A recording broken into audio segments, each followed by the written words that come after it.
எவனுடைய நாமாவை ஜபிச்சா பர்ஜனம் பவபீஜானாம் ஜென்மா இல்லையோ, யமதூத்தாள விரட்டுமோ, அஷ்டலட்சுமி கொண்டு கொடுக்குமோ, அந்த ராமனே பயந்தாளாம். ராஜா என் அப்பனே ராமான்னு அலறி கீழே விழுந்த உடனே ராமோ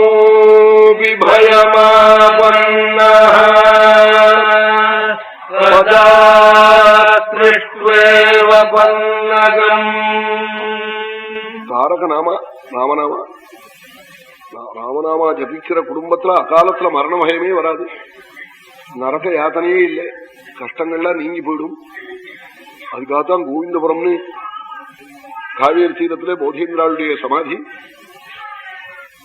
அங்க அகோராத்திரம் பகவன் நாமா நடக்கிறது. ராத்திரியில அகருபவாசம் இருந்து ஸ்நானம் பண்ணிவிட்டு படுத்துட்டு இருந்தா ராமநாமா கேட்கிறது சமாதியில.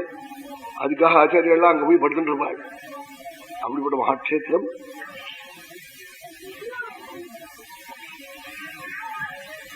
இரட்டாசி மாசத்துல துவாதசி அன்னைக்கு ஆராதனை வாழ்க்கை. கன்னி மாசத்துல எங்கேயாவது சக்கப்பழம் பழுக்குமா? வாசல்ல ஒரு சக்க மரம் இருக்கு, அது ஒரு பழம் பழுக்கும் அன்னைக்கு இந்த ஆராதனைக்கு. ஆச்சரியப்படுவாள் வரவாள்லாம் பார்த்து. அது என்ன, அதுக்கு ஒரு ஜீவன் இருக்கு, புண்ணியம் இருக்கு, எத்தனையோ நாளா இருக்கு அந்த மரம். போதேந்திராள் சித்தியானத்திலிருந்து இருந்துட்டு இருக்கு இந்த மரம், ஒரு சக்க மரம், லாமரம்.